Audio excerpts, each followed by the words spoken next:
The Sneetches and Other Stories. The Sneetches by Dr. Seuss. Now, the star-belly Sneetches had bellies with stars. The plain-belly Sneetches had none upon theirs. Those stars weren't so big, they were really so small, you might think such a thing wouldn't matter at all. But because they had stars, all the star-belly Sneetches would brag, "We're the best kind of Sneetch on the beaches." With their snoots in the air, they would sniff and they'd snort. We'll have nothing to do with the plain-belly sort. And whenever they met some, when they were out walking, they'd hike right on past them without even talking. When the star-belly children went out to play ball, could a plain-belly Sneetch get in the game? Not at all. You could only play if your bellies had stars, and the plain-belly children had none upon theirs.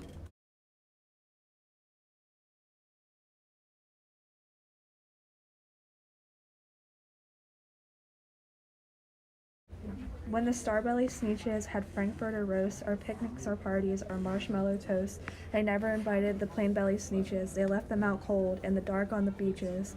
They kept them away, never let them come near, and that's how they treated them year after year. Then one day, it seems, while the plain-belly Sneetches were moping and doping alone on the beaches, just sitting there wishing their bellies had stars, a stranger zipped up in the strangest of cars. "My friends," he announced in a voice clear and keen, "my name is Sylvester McMonkey McBean, and I've heard of your troubles. I've heard you're unhappy, but I can fix that. I'm the fix-it-up chappie. I've come here to help you now. I have what you need, and my prices are low, and I work at a great speed, and my work is at 100% guaranteed." Then quickly, Sylvester McMonkey McBean put together a very peculiar machine, and he said, "You want stars like a star-belly Sneetch? My friends, you can have them for $3 each. Just pay me your money and hop right aboard." So they clambered inside, then the big machine roared, and it clonked, and it bonked, and it jerked, and it burked, and it bopped them about, but the thing really worked. When the plain-belly Sneetches popped out, they had stars. They actually did. They had stars upon theirs.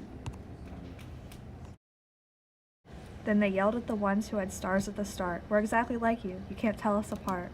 We're all just the same. Now you snooty old smarties, and now we can go to your frankfurter parties." "Good grief," groaned the ones who had stars at the first. "We're still the best Sneetches, and they're the worst. But now, how in the world will we know?" They all frowned, if which kind is what, or the other way around. Then up came McBean with a very sly wink, and he said, "Things are not quite as bad as you think. So, you don't know who's who? That is perfectly true. But come with me, friends. Do you know what I'll do? I'll make you again the best Sneetches on the beaches, and all it will cost you is $10 each." "Belly stars are no longer in style," said McBean. "What you need is a trip through my old star-off machine. This wondrous contraption will take off your stars, so you won't look like Sneetches who have them on theirs." And that handy machine, working very precisely, it removed all the stars from their tummies quite nicely. Then with snoots in the air, they paraded about, and they opened their beaks and they let out a shout. "We know who is who, now there isn't a doubt. The best kind of Sneetches are Sneetches without."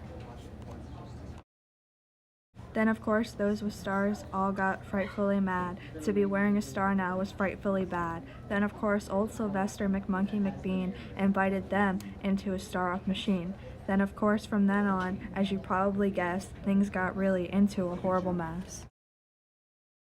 All the rest of that day, on those wild screaming beaches, the fix-it-up chappie kept fixing up Sneetches. Off again, on again, in again, out again. Through the machines they raced round and about again, changing their stars every minute or two.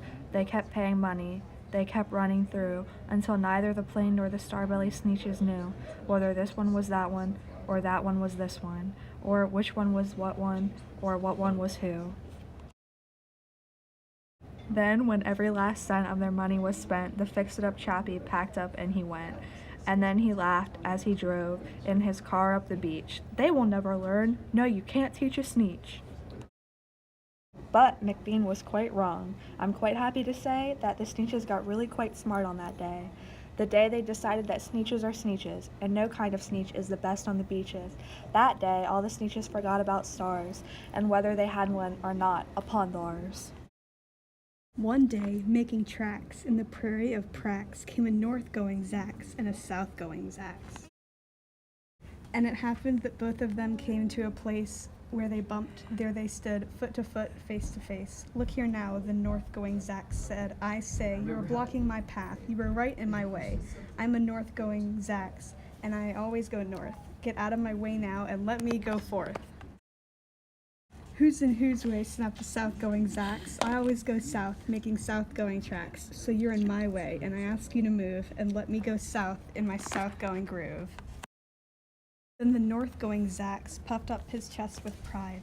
I never, he said, take a step to one side, and I'll prove to you that I won't change my ways if I have to keep standing here for 59 days. And I'll prove to you, yelled the south-going Zax, that I can stand here in the prairie of Prax for 59 years, for I live by a rule that I learned as a boy back in south-going school. Never budge, that's my rule. Never budge in the least. Not an inch to the west, not an inch to the east. I'll stay here, not budging. I can and I will, if it makes you and me and the whole world stand still. Well, of course the world didn't stand still. The world grew. In a couple of years, the new highway came through, and they built it right over those two stubborn Zax and left them there, standing unbudged in their tracks. Too many Daves. Did I ever tell you that Miss McCabe had 23 sons and she named them all Dave? Well, she did, and that wasn't a smart thing to do. You see, when she wants one and calls out, "Yoo-hoo, come into the house, Dave," she doesn't get one. All 23 Daves of hers come on the run. This makes things quite difficult at the McCaves, as you can imagine with so many Daves, and often she wishes that, when they were born, she had named one of them Bodkin Van Horn, and one of them Hoosfoos, and one of them Snim, and one of them Hotshot, and one Sunny Jim, and one of them Shadrach, and one of them Blinky, and one of them Stuffy, and one of them Stinky.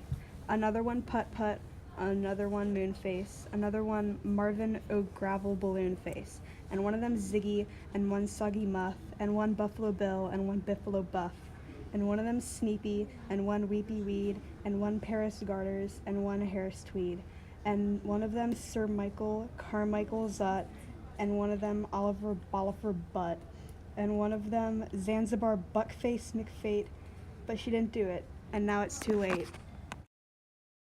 What was I scared of? Well, I was walking in the night, and I saw nothing scary, for I have never been afraid of anything. Not very. Then I was deep within the woods, when suddenly I spied them. I saw a pair of pale green pants, with nobody inside them. I wasn't scared, but yet I stopped. What could those pants be there for? What could a pair of pants at night be standing in the air for? And then they moved, those empty pants. They kind of started jumping, and then my heart, I must admit, it kind of started thumping. So I got out. I got out fast as I could go, sir. I wasn't scared, but pants like that I did not care for. No, sir. After that, a week went by. Then one dark night in Greenwich, I had to do an errand there and fetch some Greenwich spinach. Well, I had fetched the spinach, and I was starting back through town when those pants raced round a corner and they almost knocked me down. I lost my Greenwich spinach, but I didn't even care. I ran for home, believe me, I really had a scare. Now, bicycles were never made for pale green pants to ride them, especially spooky pale green pants with nobody inside them. And the next night, I was fishing for doubt trout on Rover River, when those pants came rowing toward me. Well, I started into shiver. And by now, I was so frightened that I tell you, but I hate to, I screamed and rowed away and lost my hook and line and bait too. I ran and found a brickle bush and hid myself away. I got brickles in my britches, but I stayed there anyway. I stayed all night, the next night too. I'd be there still, no doubt, but I had to do an errand, so the next night I went out. I had to do an errand, had to pick a peck of snide in a dark and gloomy snide field that was almost 9 miles wide. I said, I do not fear those pants with nobody inside them. I said and said and said those words. I said them, but I lied them. Then I reached inside a snide bush, and the next thing that I knew, I felt my hand touch someone, and I bet that you know who. And there I was, caught in the snide, and in that dreadful place, those spooky, empty pants and I were standing face to face. I yelled for help. I screamed, I shrieked, I howled, I yowled, and I cried. Oh, save me from these pale green pants with nobody inside. But then a strange thing happened. Why, those pants began to cry. Those pants began to tremble. They were just as scared as I. I never heard such whimpering, and I began to see that I was just as strange to them as they were strange to me. I put my arm around their waist, and I sat down beside them. I calmed them down, poor empty pants, with nobody inside them. And now we meet quite often, those empty pants and I, and we never shake or tremble. We both smile, and we say, "Hi."